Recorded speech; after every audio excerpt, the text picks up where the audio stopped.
Salut, c'est Patrick du blog Cyclonoï. Je vous souhaite la bienvenue pour cette nouvelle vidéo. Je suis ravi de vous retrouver. On va parler de la situation des prochains jours dans le bassin sud-ouest de l'océan Indien. Plus exactement, on va faire un petit point sur un signal de cyclogenèse qui commence à poindre pour ces prochains jours. On va voir s'il faut vraiment donner du crédit ou non à ce système. En tout cas, certains s'en sont déjà emparés sur les réseaux sociaux et vous avez même certains qui ont déjà commencé à présenter des scénarios de trajectoire. Mais bon, on va voir le vrai du faux et qu'est-ce qu'il faut vraiment retenir de ce qui commence à sortir sur les modèles de prévision numérique.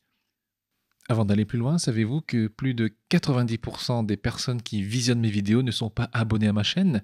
Eh bien, n'hésitez pas à le faire si vous ne voulez pas rater les prochaines vidéos que je publierai, surtout si nous avons peut-être quelque chose qui pourrait se mettre en place dans l'océan Indien Sud-Ouest au cours des prochains jours. Allez, comme d'habitude, ce point, on le fait toujours avec notre formidable application de Windy. Et vous avez ici le champ de vent et de pression selon le modèle de prévision IFS du Centre européen de prévision, donc le CMWF.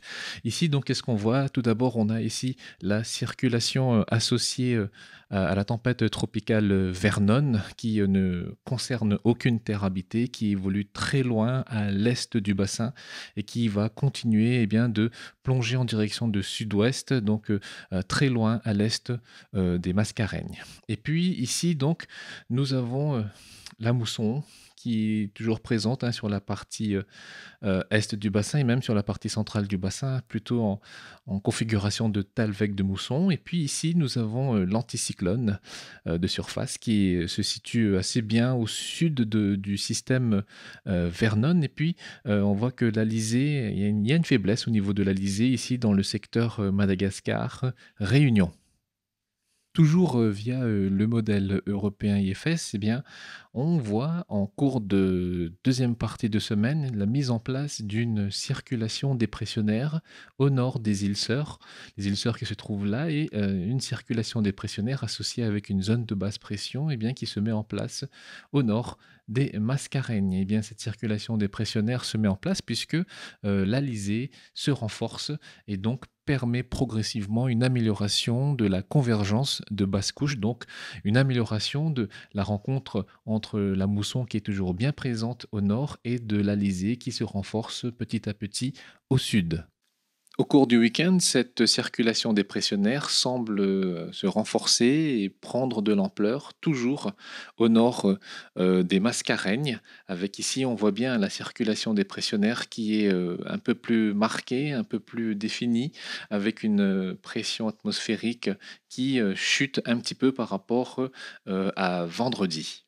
Donc, parler des prévisions à plus 5 jours, pour moi, ne me paraît pas très utile dans la mesure où, généralement, au-delà de 5 jours, eh bien, on voit que le modèle a plutôt du mal à initialiser les choses, simuler les choses, surtout que là, on parle de quelque chose qui n'existe pas encore, mais on va quand même avancer pour le plaisir, et surtout notre curiosité en tant que passionné.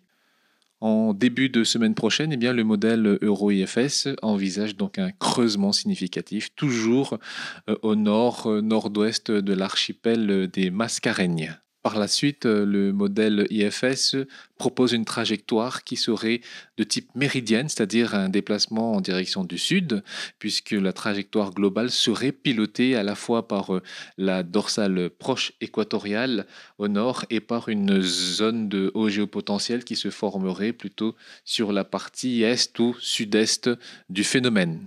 Alors encore une fois, je répète, ce sont des prévisions à très long terme qu'il ne faut pas prendre à la lettre.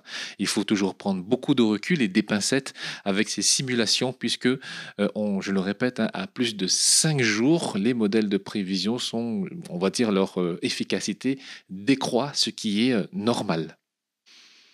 Si on regarde les données probabilistes du Centre de prévision européen, on voit que un signal d'évolution de tempête tropicale dans le sud-ouest de l'océan Indien commence à apparaître plutôt à lundi avec une probabilité qui est de 5 à 20%, donc en début de semaine prochaine. Donc c'est une probabilité qui est encore relativement faible, hein, qui montre que pour l'instant, rien n'est encore vraiment certain concernant les prochains jours.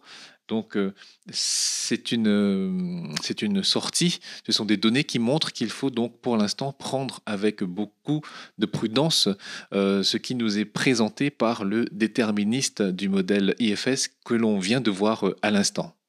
Allez, on va faire le tour des autres modèles de prévision que j'ai l'habitude de suivre, hein. En plus du modèle IFS, il y a le modèle américain GFS tout d'abord, qui lui aussi propose eh bien, la mise en place d'une circulation dépressionnaire, hein, ici au nord des Mascareignes, entre les Mascareignes et Agaléga, plutôt on va dire ce week-end. En revanche, le modèle américain ne propose pas vraiment de creusement significatif ou voit plutôt un système qui aurait beaucoup de mal à s'organiser.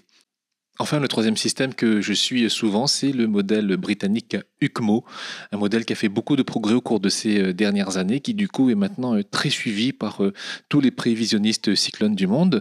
Et ce que propose eh bien, le modèle britannique, eh bien, c'est également le creusement d'un système dépressionnaire au nord des îles Sœurs, on va dire un creusement significatif plutôt en tout début de semaine prochaine. En résumé, qu'est-ce qu'on peut dire? Eh bien, on peut déjà avancer l'idée que nous avons une suspicion de cyclogénèse avec une zone privilégiée qui serait entre Agaléga au nord et les îles Sœurs au sud, les îles Sœurs, donc Maurice et La Réunion.